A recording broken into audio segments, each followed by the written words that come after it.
Hello everyone, welcome back to my channel. So today I am going to discuss important article from the Hindu newspaper. So first article is related to cost and wages. So first point is factory workers protest in Noida have become one of the largest labor mobilizations recently,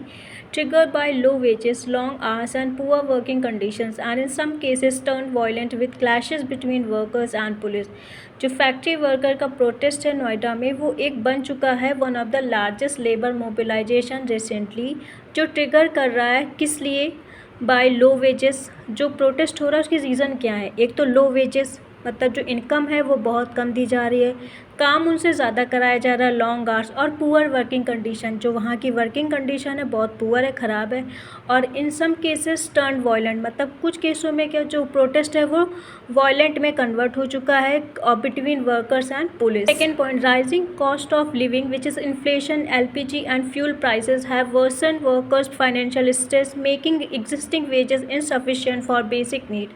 जो लगातार cost of living बढ़ रहा है, जैसे inflation हो गया, LPG और जो फ्यूल प्राइसेस, ये बेसिक नीड है जो और लगातार वर्स कर रही वर्कर की फाइनेंशियल स्ट्रेस को, जो उसको बना रहा है एग्जिस्टिंग वेजेस, मतलब जो अभी उनको वेजेस प्रोवाइड किया जा रहा है वो इनसफिशिएंट है for their basic needs. Third point, wage disparity between states like Haryana 35% hike versus lower wages in UP, intensified dissatisfaction, pushing workers to demand rupees 18,000 to rupees 25,000+ monthly wages and fair revision। जो wages disparity, मतलब जो wages या income differences हैं between state, जैसे हरियाणा में 35% की hike मतलब increase हुआ है, और उस दूसरी जगह यूपी में वेजेस को कम कर दिया गया है, मतलब इनकम को जो इंटेंसिफाई कर रहा है, मतलब और उसको इंटेंसिफाई इंक्रीज़ कर रहा है डिससेटिस्फैक्शन ऑफ द वर्कर, जो पुश कर रहा है वर्कर को कि हमको 18,000 से 25,000 प्लस तक की मंथली वेज प्रोवाइड कीजिए with fair revision. 4 point, even after government response such as interim wage hikes around 20 to 21%, many workers remain dissatisfied, calling them inadequate compared to inflation and workload। Although government ने response किया है और उन्होंने कुछ temporary relief दी है, मतलब hike कर दिया है वेजेस को अराउंड 20 to 21%, बट जो मैनी वर्कर्स हैं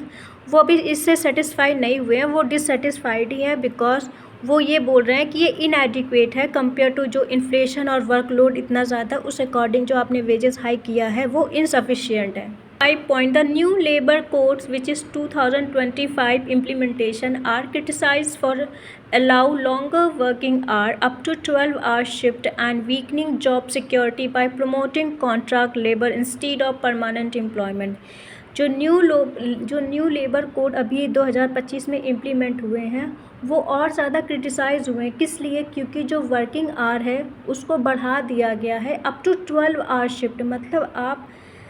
12 घंटे तक जो लेबर उनको काम करना पड़ेगा लेबरर्स, और इससे क्या होगा? वीकनिंग जॉब सिक्योरिटी, मतलब जो जॉब की सिक्योरिटी वो भी नहीं है, और प्रमोट कर रहे हैं कॉन्ट्रैक्ट लेबर, मतलब वो लेबर जो कॉन्ट्रैक्ट के बेसिस पे हायर किए जाएंगे, जो क्या हो गया इसकी वजह से इंस्टीड ऑफ परमानेंट एम्प्लॉयमेंट, मतलब जो परमानेंट एम्प्लॉयमेंट मिलना चाहिए वो नहीं दे रहे हैं, उसकी बजाय क्या है? कॉन्ट्रैक्ट लेबर प्रमोट किया जा रहा है। Next point, worker across sectors Noida, Panipat refinery, NTPC textile hubs like Ludhiana are demanding fix 8-hour working days, overtime pay and safer working condition, showing a nationwide pattern of unrest. जो workers हैं across many sector, जैसे नोएडा हो गया, Panipat refinery और NTPC textile hub जैसे लुधियाना में, वो demand कर रहे हैं कि आप 8-hour फिक्स्ड हमको वर्क डेज प्रोवाइड कीजिए, मतलब एक दिन हमको 8-hour वर्क करना है, ओवर टाइम अगर आप करवाते तो उसका पे कीजिए, सेफ़र वर्किंग कंडीशन प्रोवाइड कीजिए, और शो कीजिए एक नेशन वाइड जो शो कर रहा है एक nationwide pattern of unrest. 7 point, governments often treat labour protest as a law and order issue using police force, tear gas and arrest instead of addressing structural issues like wages and labour right. जो government है इस protest को कैसे handle कर रही है? वो इसको एज अ ले रही है लॉ एंड ऑर्डर इशू। जो पुलिस है, पुलिस फोर्स को यूज़ किया जा रहा है, टीयर गैस, और जो टीयर गैस का इस्तेमाल किया जा रहा है, लोगों को अरेस्ट कर रहे हैं, इसकी बजाय उनको जो जो मेन प्रॉब्लम उसको सॉल्व नहीं कर रहे हैं, एड्रेस नहीं कर रहे हैं स्ट्रक्चरल इशू को, जैसे वेजेस हो गया और labour rights. 8 point, the core solution highlighted is genuine labor reform, ensuring fair wages, human working hours,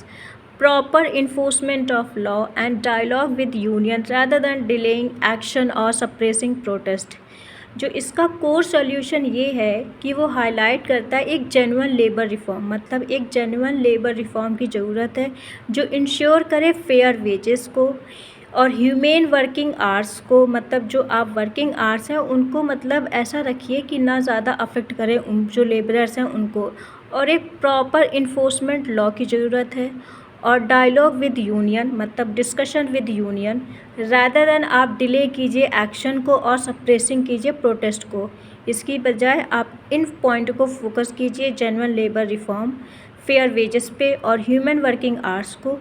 और प्रॉपर इन्फोर्समेंट ऑफ लॉ को। Next and second article is related to welfare and development. So first point is development has become a central political promise often used in campaign but its meaning is frequently blurred with welfare leading to confusion in public understanding. जो development है वो एक central political promise बन चुका है जिसको लगातार often use किया जाता है इन कैंपेन्स में, बट जो इसकी मीनिंग है वो बिल्कुल मतलब ब्लर्ड है, क्लियर नहीं है बिकॉज ऑफ विद वेलफेयर, जो लीड करता है एक confusion in public understanding. Second point, welfare refers to short term redistributive measures like subsidies, food security and income support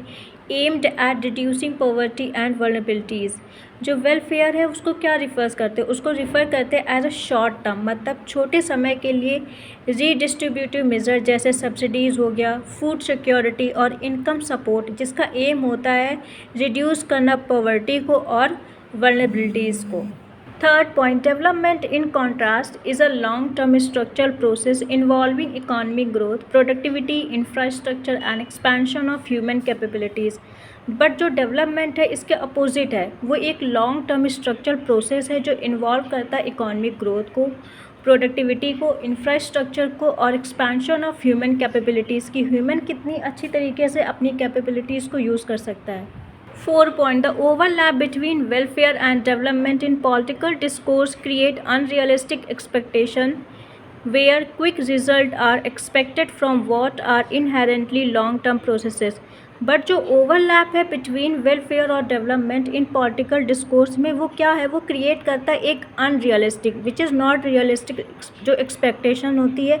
जहाँ पर क्विक रिजल्ट मिलता है जो एक्सपेक्टेड होता है from what are inherently long term processes. 5 point, excessive focus on welfare without productive investment can reduce incentives, strain public finances and crowd out long term growth opportunities. अगर आप excessive मतलब आप enough तरीके से अगर focus करेंगे on welfare without productive investment, मतलब आप बिना प्रोडक्टिव इन्वेस्टमेंट के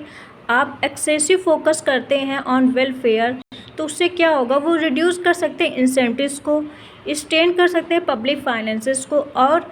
crowd out long term growth opportunities को। 6 point, development require gradual transformation through improvement in institution, human capital, technology and governance over extended periods, not instant policy outcome. जो development है उसको क्या requirement होती है, एक तो ग्रेजुअल ट्रांसफॉर्मेशन होता है through improvement in institution, human capital और टेक्नोलॉजी और गवर्नेंस ओवर एक्सटेंडेड पीरियड, मतलब एक लॉन्ग टाइम ऑफ पीरियड, ना कि तुरंत, नॉट इंस्टेंट पॉलिसी आउटकम, मतलब जो पॉलिसी का आउटकम वो तुरंत नहीं आता, ये टाइम लेता है development. Welfare measure like free electricity, cash transfer, loan waivers में give short term relief and electoral gain but often fail to build sustainable economic capacity. जो पॉपुलिस्ट वेलफेयर मेजर है जैसे फ्री इलेक्ट्रिसिटी प्रोवाइड करना, cash transfer करना, loan waivers मतलब loan में छूट देना, इससे क्या हो सकता है, ये हमको एक छोटे टाइम के लिए मे बी रिलीफ दे सकता है फॉर इलेक्टोरल गेन, बट जो इसका ऑफन जो फेल है to build sustainable economic capacity, but in long term वो फेल होता है to build sustainable economic capacity. And the last point is the key challenge for policymaker is to design welfare system that are physically sustainable, and aligned with long-term development goals, ensuring welfare complements, not replaces development. जो की challenge है, जो main concern बना हुआ है as a challenge for policy maker, वो ये है कि आप डिज़ाइन कीजिए वेलफेयर सिस्टम को जो फिज़िकली सस्टेनेबल हो और अलाइंड हो with long term development goals में, जो इंश्योर करे वेलफेयर कॉम्प्लीमेंट्स को, नॉट उसको रिप्लेस करे डेवलपमेंट को.